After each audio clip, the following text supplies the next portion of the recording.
तो आज हम जो डिस्कशन करने वाले हैं वो है बेसिकली कि क्या हैबिट्स होनी चाहिए एक सक्सेसफुल रिलेशनशिप की। First of all thank you for this opportunity, I am feeling blessed and very grateful.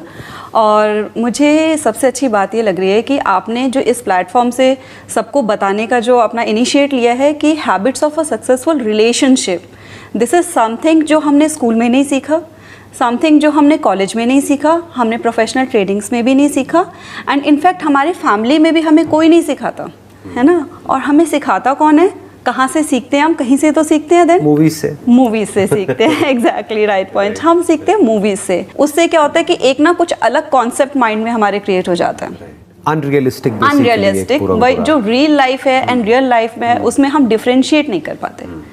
तो वो सारी जो हैवी एक्सपेक्टेशंस होती हैं बॉलीवुड मूवीज से सीखी है हमने, या सास बहू वाले सीरियल्स से देख के हमने सीखी है, वो हम अपनी एक्चुअल लाइफ में उसको सबको इम्प्लीमेंट करने की कोशिश करते हैं, जो कि रियल वर्ल्ड में अप्लाई नहीं कर पाती। बिल्कुल ठीक बात है ना। रियल वर्ल्ड में बहुत से चैलेंजेस भी आएंगे, हैप्पीली एवर आफ्टर नहीं होता रिलेशनशिप में, हमेशा बहुत सारे चैलेंजेस आते हैं। एक्चुअल में चैलेंजेस उसके बाद शुरू होते हैं, शादी के बाद होते हैं, ज्यादातर लव स्टोरीज उससे पहले ही खत्म हो जाती है। एग्जैक्टली है ना, शादी के बाद शुरू होते हैं। आप जब आप लोग एक प्रॉपर मतलब कमिटमेंट वाले रिलेशनशिप में आ जाते हो, एक साथ रहते हो, एक दूसरे को समझते हो, उसके जो कुछ डार्क साइड्स, ग्रे साइड्स हर किसी की होती हैं, उनको भी देखते हो, उनको भी समझते हो, उनकी वीकनेस देखते हो, उनको भी एक्सेप्ट करते हो, तब एक्चुअल में लाइफ स्टार्ट होती है, तब एक्चुअल रिलेशनशिप स्टार्ट होता है।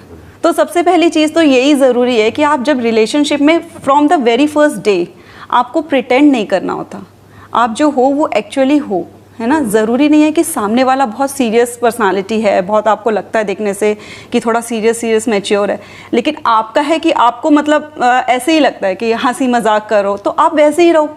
अगर आप चुप चुप रहोगे उसके सामने, प्रिटेंड करोगे कि मैं भी बहुत सीरियस और मैच्योर रहने वाला हूँ, तो उससे क्या होगा कि आपका जो इनर सोल है ना वो हर्ट फील करती है कि आप हो कुछ और, आप बन कुछ और रहे हो, और वो ज्यादा लंबा नहीं जाता फिर। आई थिंक ये पहली हैबिट हो गई ये कि don't pretend to be someone else. Exactly, कि जो आप हो वैसे ही बन करके रहो, बी ऑथेंटिक। कि अगर फिर भी सामने वाला आपको एक्सेप्ट कर रहा है या वो अप्रिशिएट कर रहा है आपके उस डिफरेंस को, तो ठीक है, उसके जैसा बनने की कोशिश मत करो, क्योंकि अगर वो आपने कोशिश करी तो वो ज्यादा टाइम तक आप नहीं कर पाओगे। एक तरह की एक्टिंग हो गई जो स्क्रीन पे थोड़ी देर के लिए तो कोई कर सकता है, बट 24 घंटे नहीं कर सकते। और अगर कोई करेगा तो अननेसेसरी अपने ऊपर स्ट्रेस क्रिएट कर रहा है। बिल्कुल बिल्कुल, तो जैसे आप हो वैसे ही रहो। Couple should complement each other. I was about to say complement each other. तो जो ये कहते हैं कि we should complete each other, वो सही वर्ड नहीं है। हमें कंप्लीट नहीं करना है दूसरे को। ऐसा नहीं है कि उनको कुछ उनकी लाइफ में कमी है या उनकी पर्सनालिटी में कोई कमी है तो वो चीज़ मैं फिल कर दूंगी जाकर, वो पॉसिबल नहीं है। वो अननेसेसरी आपके ऊपर प्रेशर क्रिएट होगा। मतलब आपकी फिर पर्सनल ग्रोथ वही रुक गई। आपने कोई ऐसी पर्सनालिटी ढूंढी, ऐसा लाइफ पार्टनर ढूंढा जिसके अंदर जो आपकी कमियां थी वो सारी उसकी स्ट्रेंथ थी, और आपने उसको ढूंढा और आपने सोचा अब लाइफ सेट है। बट लाइफ कैसे सेट होगी, क्योंकि आपकी तो ग्रोथ नहीं हो रही। लाइफ को कहते हैं कि आप एक जब आप ग्रो करते रहते हो ना, जर्नी है, पर्सनल ग्रोथ एक जर्नी है, तो वैसे ही आपका रिलेशनशिप भी ग्रो करता है, जहाँ पर दोनों अपनी अपनी फील्ड में या अपना अपना जो भी करना चाहते हैं, जो भी उनके एस्पिरेशंस हैं, ड्रीम्स हैं, दोनों एक दूसरे को सपोर्ट करें, बजाय कि एक दूसरे को क्रिटिसाइज करना। ज्यादातर क्या होता है, मैंने जो ऑब्जर्व किया है रिलेशनशिप्स में जो सक्सेसफुल नहीं हो पाती है, उसमें क्या होता है कि हम एक दूसरे की कमियों को ही देखते रहते हैं। अब कमियां बेसिकली देखा जाए तो और कुछ नहीं है, डिफरेंसेस हैं। तो डिफरेंसेस को देखने का एक तरीका हो सकता है कि हम सामने वाले को क्रिटिकली देखें, यानी कि उसको क्रिटिसाइज करें, तुम ऐसे क्यों हो, ऐसे क्यों हो, तुम्हें ये समझ नहीं आता, तुम ऐसे नहीं कर सकते।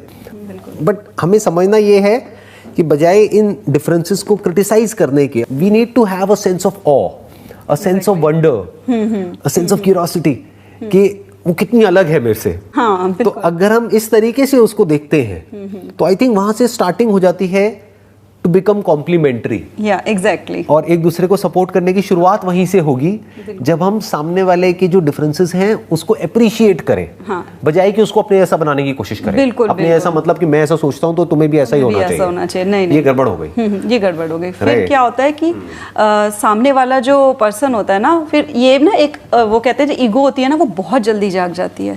आपने जैसे ही किसी को ये बोला कि मेरी ये चीज बेटर है, वही जैसे हमें कंपेयर भी नहीं करना चाहिए ना, अपने अपने आप से कंपेयर करना चाहिए, ना अपने फैमिली मेंबर से, ना ही किसी और फ्रेंड से, ना अगर एक आप मेल हो तो ना अपनी मदर से। Exactly best most important in India.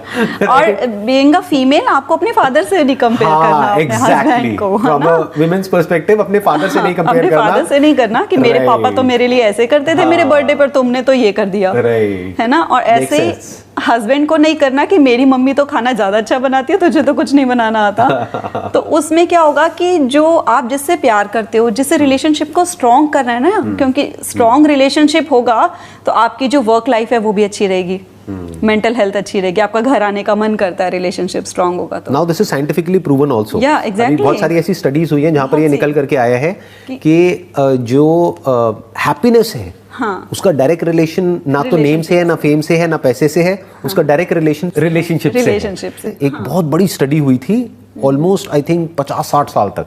उसमें ये निकल करके आया, 50-60 साल तक उन्होंने लोगों को मॉनिटर किया, ऑब्जर्व किया, तो उन्होंने बस सिंपल सी एक कंक्लूजन निकला कि जिसकी रिलेशनशिप अच्छी थी उसकी लाइफ अच्छी थी, जिसकी बुरी थी उसकी लाइफ बुरी थी।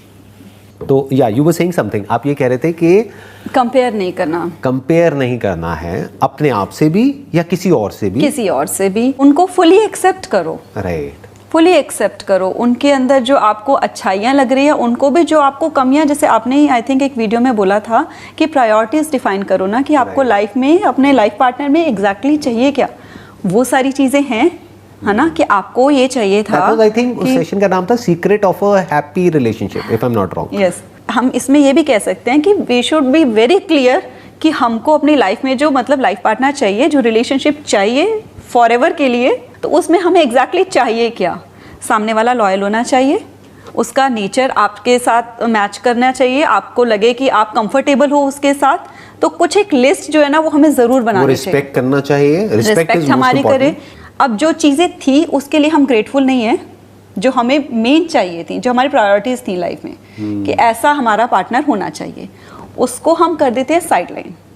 अब वो लॉयल है, वो आपका ध्यान भी रखता है, सब कुछ करता है, बट आप लड़ रहे हो इसलिए कि मेरी फ्रेंड को कोई और गिफ्ट मिल गया और तुमने मुझे ये गिफ्ट नहीं ला के दिया। जो देखा जाए तो बहुत छोटी सी चीज़ है, बहुत छोटी चीज़ होती हैं। इन छोटी, एक्चुअल में छोटी छोटी चीज़ें ही होती हैं जिसपे कपल्स मोस्टली उनकी रिलेशनशिप जो होते हैं खराब हो रहे होते हैं। राइट। तो आपको ये बहुत क्लियर रखना है अपने माइंड में कि जब वो सारी चीज़ें उसमें हैं, बाकी कॉन्सेप्ट्स क्लियर कर लेने चाहिए अपने माइंड में, कि आपको अपनी समझ को भी उसमें डेवलप करना है कि ये कौन सी चीज़ें ज़्यादा इंपॉर्टेंट है, हमारा रिलेशन ज़्यादा इंपॉर्टेंट है कि ये छोटी छोटी चीज़ों के बेसिस पे जो हम अपना रिलेशन ख़राब कर लेते हैं। मैंने बहुत सी ऐसी, क्योंकि बीइंग अ फीमेल मैंने बहुत सी ऐसी फीमेल्स देखी हैं, वाइफ्स देखी हैं, जो इसी बात पे बहुत लंबा उनका झगड़ा चल जाता है कि मुझे बढ़िया गिफ्ट्स नहीं मिलते, मुझे सरप्राइज नहीं मिलते। अब किसी का नेचर है, किसी के हस्बैंड ने बहुत बिग वाला सरप्राइज दे दिया, अब जो बाकी उसकी 10 फ्रेंड्स हैं वो सब उसी बात पे लड़ रही हैं। अब आगे पीछे हो सकता है उसका हस्बैंड उसको पूछता भी ना हो, लेकिन वो सरप्राइज हो सकता है सिर्फ दिखाने के लिए, सोशल मीडिया पर हो, बिल्कुल, बट पीछे से कहानी हो सकता है कुछ और ही चल रहा है, हो सकता है वो आपसे बात ही ना करते, और वहीं आपका हस्बैंड है वो आपको डेली टाइम देता है और आपकी केयर करता है, लेकिन आप उससे लड़ रहे हो किसी नकली इंसान की वजह से, हाँ, जो आपको एग्जैक्ट पता नहीं है कि उनकी लाइफ में क्या चल रहा है। तो ये वही हो गया कि हमें किसी और को कंपैरिजन अगर हम लेकर आ जाते हैं, और बेसिकली स्पेशली जो सोशल मीडिया से कंपेयर हम करते हैं,